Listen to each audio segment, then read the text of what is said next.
नमस्कार। आप देख रहे हैं स्पेशल कवरेज न्यूज और मैं हूं आपके साथ शिव कुमार।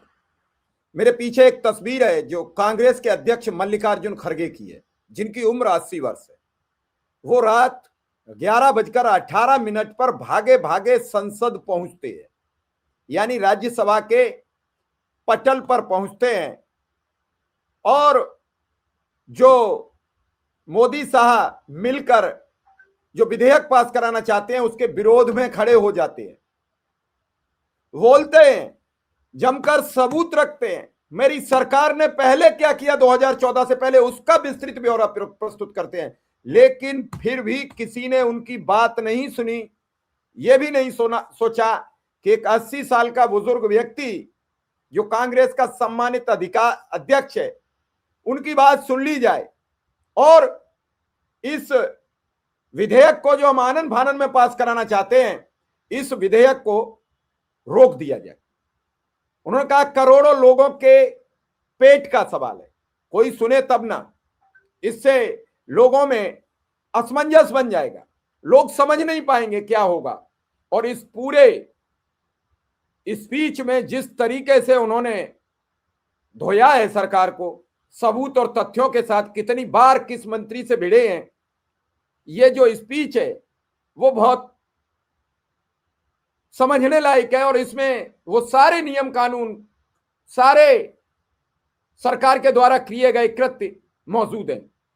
तो इस वीडियो को देखकर समझिए जरूर और विचार कीजिए कि आखिर सत्ताधारी दल आधी आधी रात ऐसे विधेयकों पर तो बात कराता है, लेकिन प्रदूषण पर नहीं करेगा, बेरोजगारी पर नहीं करेगा, महंगाई पर नहीं करेगा, गिरते रुपया पर नहीं करेगा।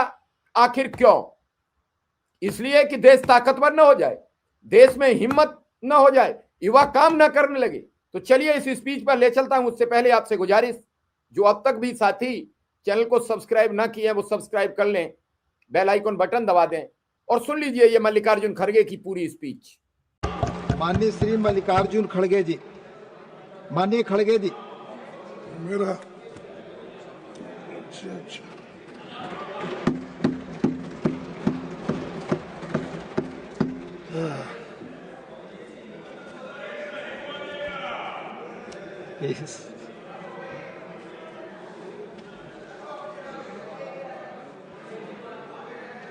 सर, आपने मुझे आखिरी वक्त समय दिया, इसलिए मैं आपका आभारी हूँ, क्योंकि लोग सभी अब नींद में जा रहे हैं और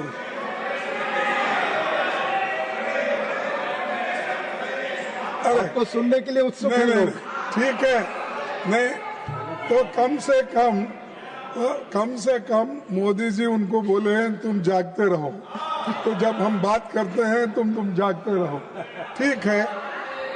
तो सर, मैं चंद बातें आपके सामने इसलिए रखना चाहता हूँ, ये बहुत बड़ा इम्पोर्टेंट कानून है, एक्ट है। इसको हम लाइटर इसमें नहीं लेना चाहिए, क्योंकि ये गरीबों से संबंधित कानून है और इसके साथ छेड़छाड़ करना अच्छा नहीं।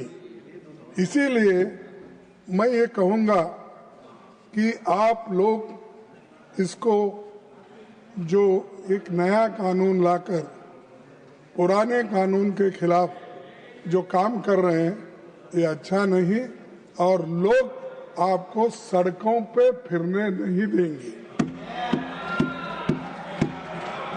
सर, 204 और 14 के बीच भारत की जनता को अधिकार संपन्न बनाने वाले कई ऐतिहासिक अधिकार मिले और कानून इसी संसद में बने थे। राइट टू इंफॉर्मेशन, हमारा राइट टू इंफॉर्मेशन ये एक हक है, ये राइट है। राइट टू इंफॉर्मेशन हमने दिया था, राइट टू एजुकेशन हमने दिया था, ये सब राइट्स हैं। और फॉरेस्ट राइट्स एक्ट हमने दिया था। उसी के साथ फूड सिक्योरिटी एक्ट हमने दिया था, लैंड एक्विजिशन एक्ट हमने दिया था, और अरे नया लैंड एक्विजिशन एक्ट था, और इसमें मनरेगा एक प्रमुख एक्ट है। और मनरेगा एक प्रमुख एक्ट रहने से ये तो 11 साल में कोई ऐसा कानून आप नहीं बना सके। जो मैंने बोला कितने राइट्स हमने लोगों को दिया, गरीबों को दिया, बताओ आप एक कानून तो ऐसा गरीबों के फेवर में दिए हैं, राइट दिए हैं। जो राइट है वो छीन ले रहे। अब ये देखिए, ये कानून डायरेक्टिव प्रिंसिपल आर्टिकल 41 से बना हुआ है। आर्टिकल 41 क्या कहता है? ये कहता है right to work, to education and public assistance in certain cases the state shall within the limits of its economic capacity and development make a effective provision for securing the right to work, to education and public assistance in case of unemployment, old age, sickness, disablement and in other cases of undeserved want. So ये क्यों लाए गए? क्योंकि ये fundamental rights में उस वक्त नहीं डाल सके। लोग बहुत अपोज करे, इसको पैसे बहुत होना पड़ता है, इसीलिए इसको नहीं माने। तब डॉक्टर बाबा साहब अम्बेडकर ने ये सोचा और अपने दूसरे कॉन्स्टिट्यूंट असेंबली के मेंबर से भी ये बातचीत की, कम से कम ये डायरेक्टिव प्रिंसिपल्स में अगर आप डालें और डायरेक्टिव प्रिंसिपल्स के तहत वो कानून बना सके हर स्टेट में वेलफेयर के लिए, तो उन्होंने ये डायरेक्टिव प्रिंसिपल का चैप्टर ऐड किया गया उस वक्त, और इसको सर्वसम्मति से लिया गया। ऑन बेस्ड ऑन दिस ये नरेगा स्कीम लाया गया गरीबों के पेट भरने के लिए। जो गरीब काम नहीं कर सकता था और जिस वक्त हार्वेस्ट सीजन होने के बाद लोगों को काम नहीं मिलता था, तब बड़े बड़े जमींदार लोग और अमीर लोग क्या करते थे, गरीबों को अपने घर में कम दाम में इनको काम करवा लेते थे। तब उनको पेट भर खाना भी नहीं मिलता था, काम भी नहीं मिलता था, उनका एश्योर्ड जॉब नहीं है। तब उन्होंने ये यूपीए सरकार ने ये सोचा, मनमोहन सिंह जी ने ये सोचा, सोनिया गांधी जी ने ये सोचा, सोचने के बाद ये बिल आया और ये एक्ट बना। इसका सारे दुनिया में अप्रिसिएशन हुआ। एक ही जगह नहीं, मैं बताता हूं आगे कैसा हुआ, कहां हुआ। तो इसी के साथ sir, duty of the state to raise the level of nutrition, यानी फूड सिक्योरिटी के लिए बोल रहा हूं, ये आर्टिकल 47 है। तो ऐसे सब आर्टिकल्स जो डायरेक्टिव प्रिंसिपल्स में है उसके आधार पर हम बना रहे हैं। और आज आप वो राइट्स जो दिए गए हैं उन हकूक को, बुनियादी हकूक को छीन ले रहे हैं। और इससे आपका मंशा क्या है? गरीब लोगों को कमजोर करना, उनको एक कुचल देना और उनको स्लेवरी में डालना। जैसा वो हजारों सालों से एक गुलामी में थे, उसी तरीके से फिर से उनको गुलामी में डालने का काम इससे हो रहा है। सर, मैं इसलिए कहना चाहता हूं, ये चौहान साहब बैठे हैं, ये तो हमेशा गरीबी की बात करते थे और करते आए हैं, अभी भी करते होंगे, क्योंकि जरा वहां से मध्य प्रदेश से यहाँ आना जरा दूर तो हो गया, लेकिन उनके विचार भी दूर हो गए गरीबों से। तो क्योंकि ये बात मैं बोल रहा हूँ, उनके दिल में भी होगा ये गरीबों के लिए मनरेगा अच्छा कानून है, मैं जो ला रहा हूँ ये ठीक नहीं है। अपने आत्म साक्षी से बोलो, आपको बोलना होगा क्योंकि आपको बोलना होगा, क्योंकि जो गलत कानून है, अगर आप लोग तरफदारी नहीं करेंगे, आप अगर उसको मजबूत नहीं करेंगे, फिर कैसा गरीब जिएगा। तो मैं आपसे निवेदन करूंगा कि इसको और मजबूत करने की कोशिश करो, इसको वीक करने का, कमजोर करने का आपके हाथ से नहीं होना, क्योंकि आप हमेशा कमजोर लोगों की बात करते हैं, महिला की बात करते हो, कौन सा लाडली बहना, कौन से स्त्रियों के, हाँ बोल के, और मामा चाचा क्या क्या के नाम उनको मिले उस वक्त, ये सब क्यों मिले?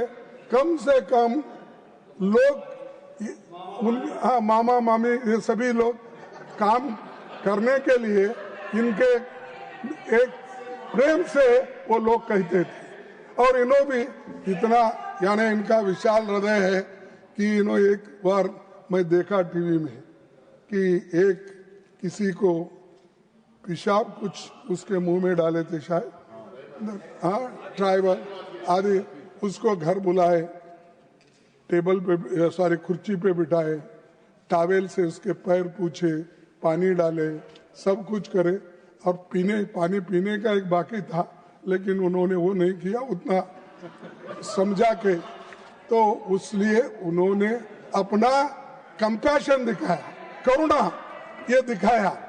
लेकिन ऐसा इंसान, ऐसा मंत्री जो करुणा में और गरीबों के लिए करुणा दिखाते हैं, वो इस मनरेगा को बर्बाद कर सकते हैं।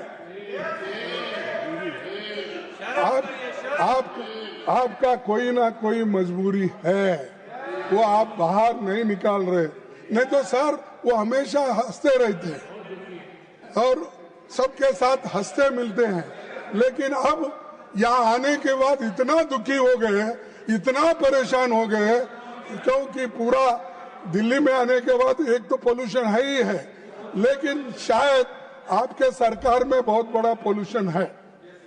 और दूसरी चीज, ये जनता के अधिकार छीन लेने का जो काम कर रहे हैं, आपको कल के दिन ऐसा ही एक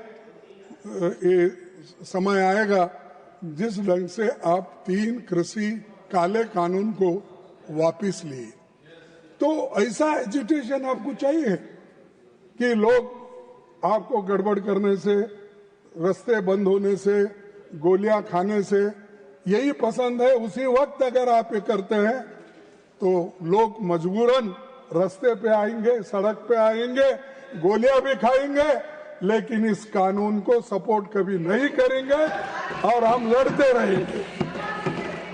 सर, मैं एक बात कहूंगा, वो शायरी तो नहीं है, मैं ये बोलूंगा कि ये जो गरीबों को जो सपना दिखा रहे हैं वो कभी पूरा नहीं होगा।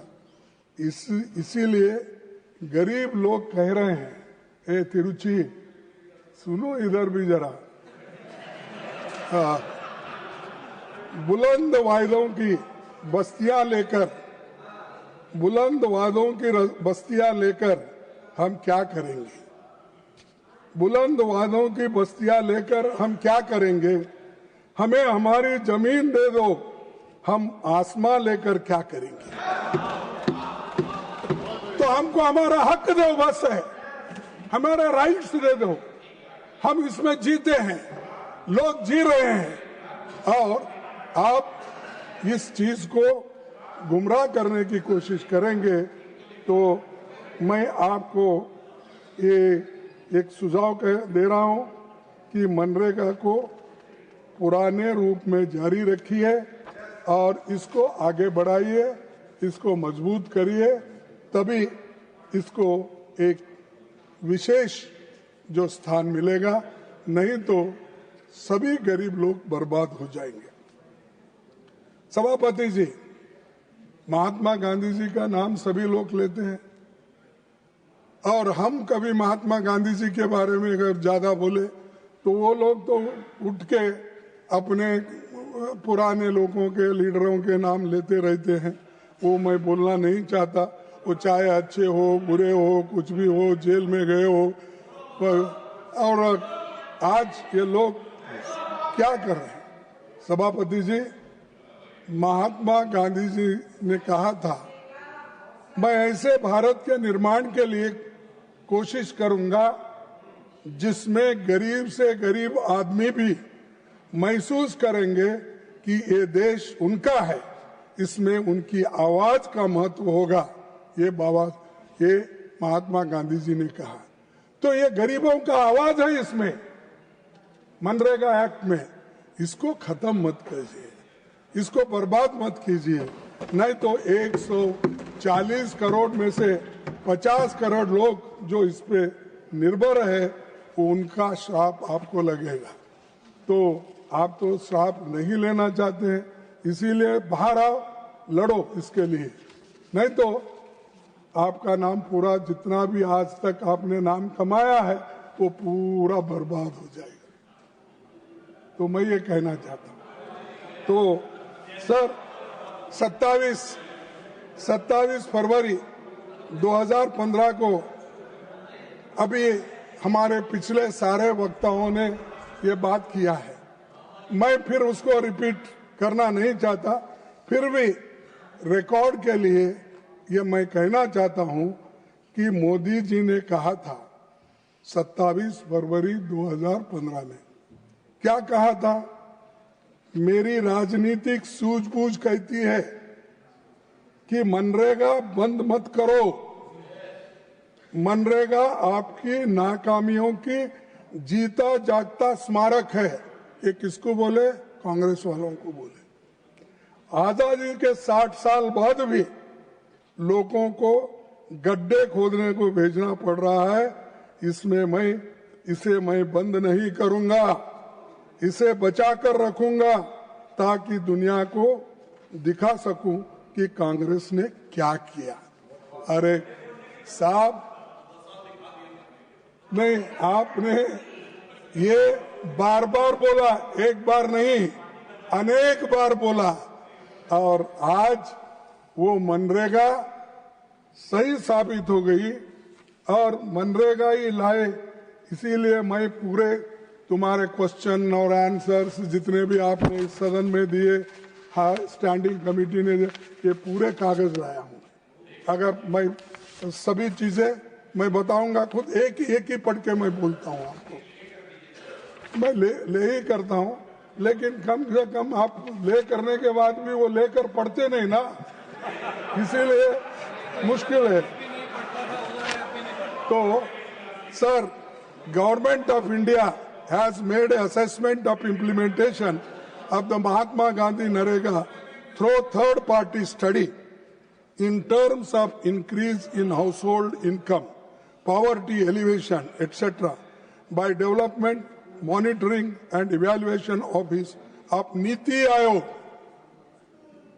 Study report has acknowledged the role of Mahatma Gandhi Naregas in providing livelihood security for the rural poor through creation of durable assets, improvement water security, soil conservation and higher land productivity.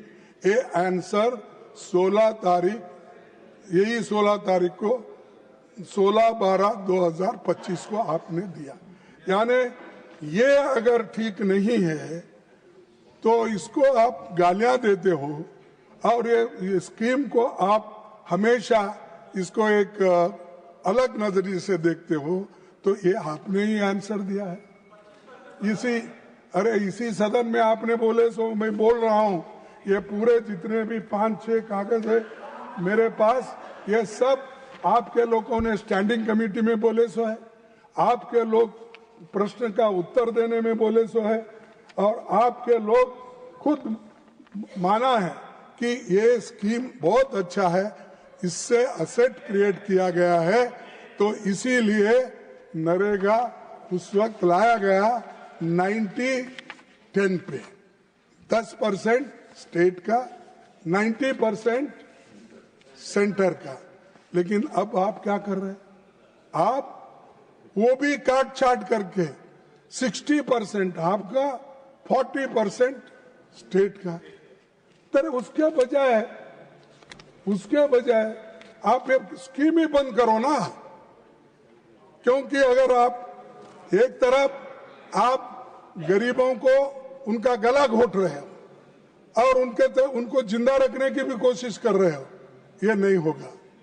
आप लोग हमेशा, मैं ये कहना चाहता हूं कि आपकी सोच कम है, सिर्फ आप किसी और नजरिए से देखते हैं। अरे ऐसी चीजें तो मिलजुल के करना है, और जब मिलजुल के हम नहीं करते तब देश बर्बादी की ओर चले जाता है। और दूसरी चीज, आप तो ये स्मारक गड्ढे गिड्ढे सब खोदे सब बोले, तो अब भी गड्ढे खोद रहे हैं ना, अब क्या कम है? तो सर मैं और एक बात कहूंगा, ये सफल योजना है और ड्यूरेबल असेट्स बने हैं, इससे बहुत फायदा है, इसीलिए इसको दिन घटाना भी अच्छा नहीं है। पहले तो 100 दिन का था, अब 100 दिन जाके अब 125 दिन करना चाहते। अरे जब आपके रिपोर्ट में ये लिखा है कि मैं वो पढ़ना नहीं चाहता, बहुत लंबा हो जाएगा, और आप जो समय दिए उसका भी दुरुपयोग नहीं करना चाहता, लेकिन आप जो असेट्स आज कुछ बन गए हैं, ये है मनरेगा की देन, ये है यूपी वालों की देन, ये है यूपीए सरकार की देन। तो आप जरा समझिए, और चौहान साहब फिर एक बार सोचिए, आपको टाइम है अभी भी वापस लेने का, कानून वापस लेने का समय है अभी भी, तो आप लीजिए। और ये जो हाँ यस, तो ये नहीं, कई कानून वापस लिए ना, क्या अब आपकी सरकार को कुछ धक्का लगा? 3 काले कानून वापस लिए कृषि के, और ये अगर लिए आप हीरो बन जाएंगे, अब मामा के जगह मामा जी बन जाएंगे सबके। तो ये है सर, इस कानून की पड़ताल जिस समय स्टैंडिंग कमेटी ने की, तो बीजेपी के नेता कल्याण सिंह की अध्यक्षता में हुई थी। क्या कहा उन्होंने? 2 अक्टूबर 2009 को नरेगा का नाम बदलकर Mahatma Gandhi national rural employment guarantee act रखा गया था। महात्मा गांधी नाम जुड़ने से इस योजना को एक मजबूत और व्यापक राष्ट्रीय पहचान मिली थी। मनरेगा महात्मा गांधी के ग्रामीण उत्थान, आत्मनिर्भरता और श्रम की गरिमा के विचारों को सम्मान देने के लिए किया गया था। गांधी जी वही हैं जिनके सम्मान में दुनिया के करीब, अब हमारे मुकुल वासनिक जी ने अपने भाषण में कहा था, मैं सुन रहा था कि G20 कंट्रीज के 20 राष्ट्राध्यक्षों ने गांधी जी के समाधि के सामने जाकर सर झुकाया। ऐसे महान महात्मा गांधी जी को आप इंसल्ट करते हैं, उनके नाम निकाल के जी राम जी, क्या राम जी, हाँ राम, तो ऐसा, हाँ जी राम जी, अरे ऐसा मत करो भाई, मुंह में राम बगल में छुरी मत रखो, मुंह में राम बगल में छुरी। गरीबों के लिए राम राम बोलते रहो, लेकिन बगल में तो उस छुरी रख के उसको आगे से पीछे से गर्दन पे छुरी रखे हो। और आप लोग ऐसे अगर काम करते गए तो आपको कोई माफ नहीं करेगा। और जो गांधी जी बोले हैं उसका, उनका जो गरीबों के आंखों से पानी यानी अश्रु को साफ करने का, वो नहीं होगा। और दूसरी चीज,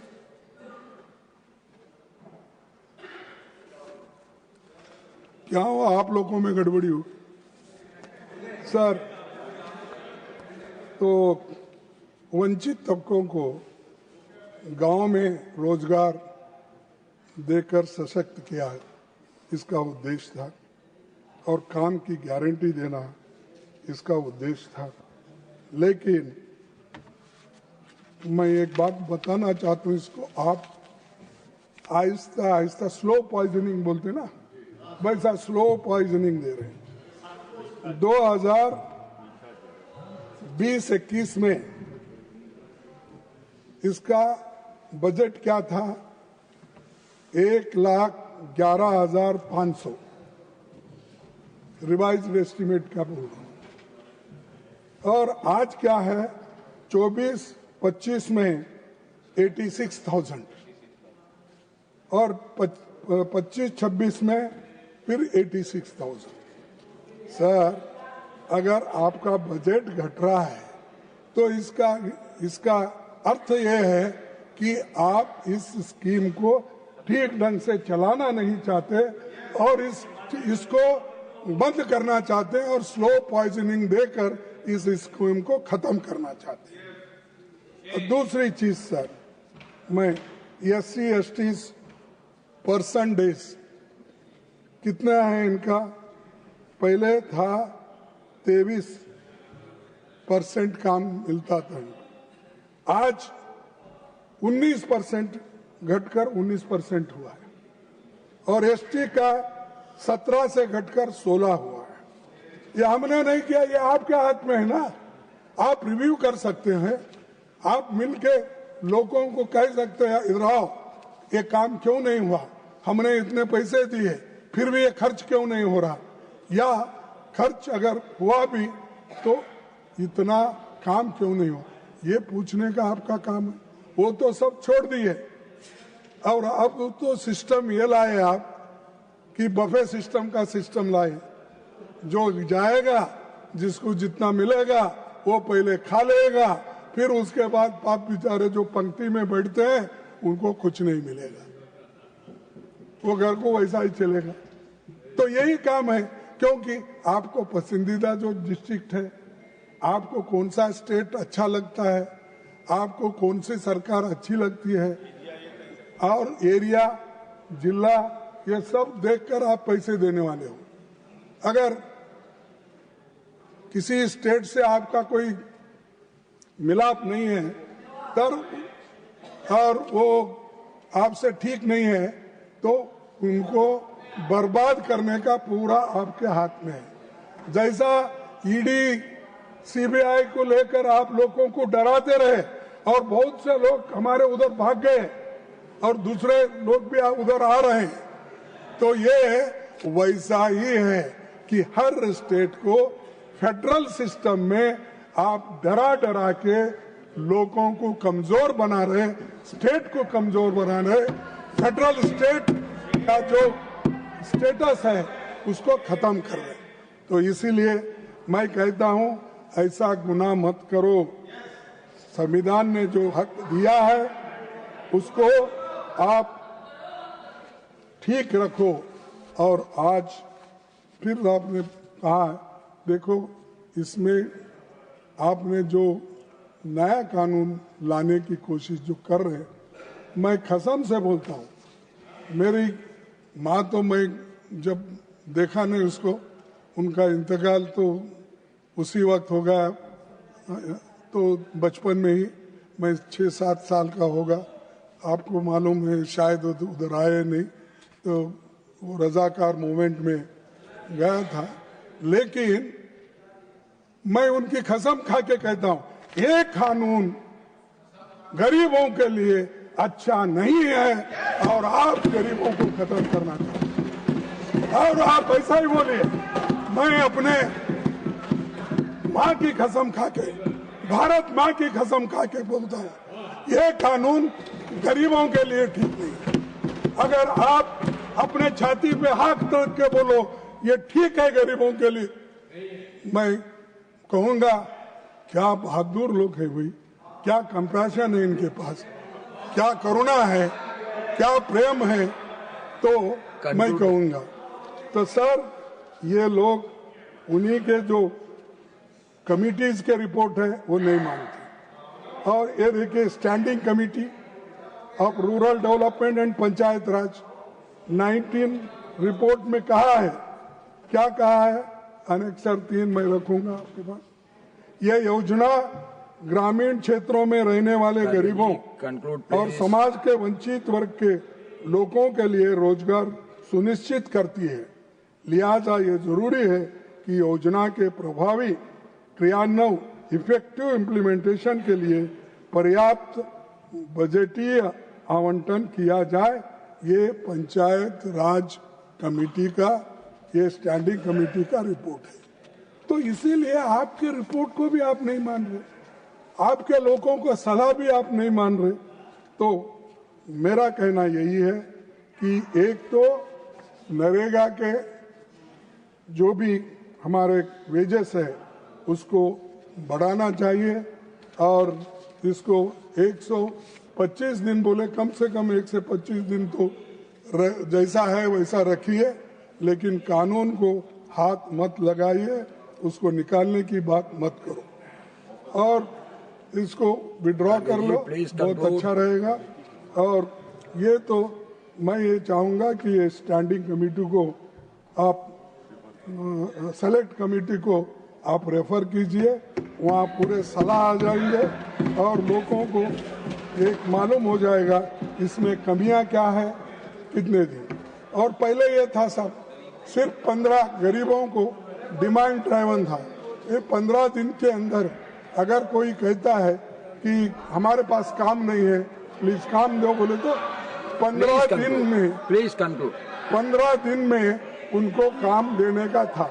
अब 60 दिन हो गया, तो इसीलिए ये 60 दिन जो किए हैं ये तो गरीब को और भी नुकसान है। पूरे अमीर लोग खून चूस लेंगे क्योंकि उनको बार्गेनिंग पावर नहीं रहता लेबर को। तो इसीलिए मैं कहूंगा ये इसका आप ध्यान में रखते हुए इसको आप वापस लेंगे। और एक बात मैं आपसे कहना चाहता हूँ, सरकार लोगों पर कोई सरकार लोगों पर कोई उपकार नहीं कर रही है, बल्कि ये राज्य की कानूनी जिम्मेदारी है जिसे आप राम राम करना चाहते हो, आप बाय बाय करना चाहते हो, Ram Ram. Please conclude Kharge ji, please conclude. क्या साहब, देखिए मैं ये सारी बातें आपके पास रख रहा हूँ, इसलिए रख रहा हूँ कि कम से कम नहीं देखिए मेरे को कुछ बोलना है, ये आखिरी है, क्योंकि मैं ज्यादा कुछ बोलने नहीं जाता। मैं इंतजार किया हूँ ये 11 बजे तक, 11:30 बजे तक इंतजार इसलिए किया कि इसमें कुछ बदलाव हो जाए, उनको कोई ज्ञान मिले, इसके लिए मैं ये बात कर रहा हूँ। सर इसको 150 दिन देने की बात थी, वो तो नहीं हुआ। सोनिया गांधी जी ने भी एक रखा था डिमांड 150 दिन और 400 रुपए मजदूरी, वो भी आप इसमें शामिल नहीं करें। और दूसरी चीज मैं ये कहना चाहता हूँ, हर रिपोर्ट महेंद्र देव कमेटी का हो, नागेश सिंह का हो, ये सभी रिपोर्ट आप देखे नहीं, सबको आपने नजरअंदाज किया है। प्लीज कंक्लूड जी, प्लीज। और उसके बाद मनरेगा, एक मैं अपनी तो मैं आपको एक चीज बताना चाहता हूँ sir. Please please please sir, मैं प्लीज कंक्लूड। लेबर मिनिस्टर था, आई एम कंट्रोलिंग प्लीज। तो international Kharge ji please, labour organisation का कॉन्फ्रेंसेस जिनेवा में होते थे और G20 कंट्रीज के सभी मिनिस्टर्स वहां पर, प्रधानमंत्री भी आते थे कभी। तो इसलिए मैं एक 7-8 कंट्रीज को गया था, अफ्रीका, तुर्की, Germany, Japan, Italy, USA, UK, Brazil, China. Please conclude sir no, ये कंट्रीज में All the ये time is confuse over. में The allotted time पूरे is over. देश के Already I लोग have given you ये नरेगा more स्कीम than को 7.5 minutes ये extra. नरेगा Please स्कीम को conclude. उन्होंने Please माना conclude. और उसकी प्रशंसा की। ये बात Please बोल रहा हूँ। conclude. Please conclude. अब जो प्रशंसा ये देशों ने की और उसको Please आप खत्म conclude. कर रहे हैं और बोल रहे हैं मुझे कि ये क्या कर रहे हैं। Please. No. अरे ये तो See, your party time is over. Your time is over. Please conclude. No my time is sir 25 minutes. It is 33.04. अच्छा ठीक है, Please मैं- conclude. एक minute. You take one more minute and okay conclude, please. Okay sir 2-3 minute में खत्म करता हूं। Sir noble laureate Amartya Sen ने कहा था कि MNREGA reaches out to the people and gives them income. It is an enhancer of capability. It enhances their self respect and participation in life and community. ये हमारे नोबल ल्यूरेट्स के वर्ड है और ये जाने माने इकोनॉमिस्ट है। उसके बाद में और एक नोबल लॉरेट जोसेफ ने कहा the single most innovative programme from India lesson for the whole world it was that programme MNREGA he also said. और इतने लोग प्रशंसा किए फिर भी आपके समझ में नहीं आ रहा इसको retain. Please now conclude.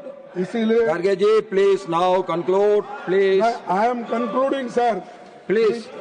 With 2-3 words, one page is there, some points. Already 10 minutes over. Okay, go, please. The state Conclude first. The state shall, within the limits of its economic capacity, जो मैं यहाँ पढ़ के बताया आपको, उसी के तहत ये कहना है मुझे कि इतने होने के बावजूद भी, इतने लोग अप्रिशिएट करने के बावजूद अगर आप इसको निकालना चाहते हैं तो आप एक तो महात्मा गांधी जी को भी खत्म करना चाहते हैं, गरीबों को खत्म करना चाहते हैं, दलितों को खत्म करना चाहते हैं। इसलिए मैं डिमांड करता हूं कि आप ये कानून वापस लो और आप ये सेलेक्ट कमेटी को भेजिए और सभी लोग इसमें पार्टिसिपेट करेंगे, सभी लोग इसमें अपना Now Shri Shiran Singh Chauhan ji to reply the discussion. आपने पूरी स्पीच सुनी तो समझ गए होंगे कि क्या है विवाद, आखिर क्यों नहीं मानी गई इन बुजुर्ग अध्यक्ष की बात, जब वो भागे भागे रात को 11:18 राज्यसभा में पहुंचते हैं, अपनी स्पीच रखते हैं। उसके बाद भी कृषि मंत्री शिवराज सिंह ने ध्वनिमति से अपना विधेयक पास कराने का ऐलान कर दिया, जो जिसके परिणाम आपके सामने आएंगे। क्या ये विधेयक बदलने से आप सहमत हैं, असहमत, मुझे जरूर लिखिए। धन्यवाद, नमस्कार।